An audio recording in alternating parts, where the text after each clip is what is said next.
Hello friends, welcome to open campus. वह 12 नवंबर 1948 का दिन था।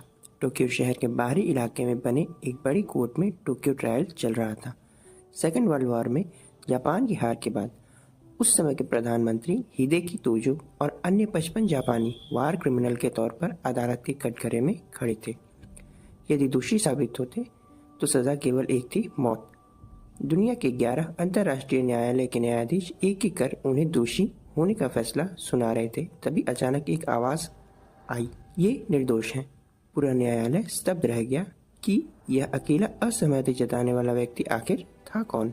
वह व्यक्ति 1886 में पूर्वी बंगाल, जो कि अभी का बांग्लादेश है, कि नादिया जिले के सलीमपुर गांव में जन्मा बच्चा था। वह बच्चा गांव में गाय चराने जाया करता था, जहां पास ही एक प्राथमिक विद्यालय था। शिक्षक जब कक्षा में पढ़ाते तब वह बच्चा बाहर खड़े होकर बड़े ध्यान से उनकी बात सुनता। एक दिन शहर से एक इंस्पेक्टर आया। उसने बच्चों से कुछ प्रश्न पूछे, पर कोई उत्तर नहीं दे पाया। उसने एक एक करके सभी प्रश्नों के सही उत्तर दिए। सभी हैरान रह गए।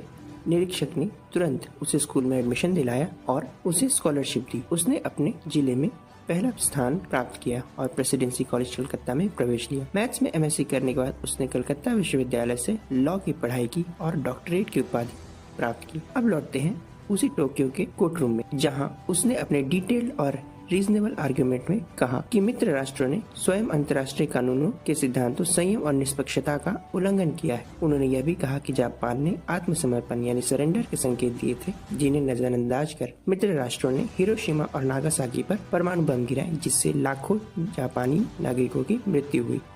उनके इस एनालिटिकल डिसीजन के कारण कई लोगों को फांसी से बचाया गया। उनके इस केस ने उन्हें और भारत को विश्व स्तर पर रिस्पेक्ट दिलाया।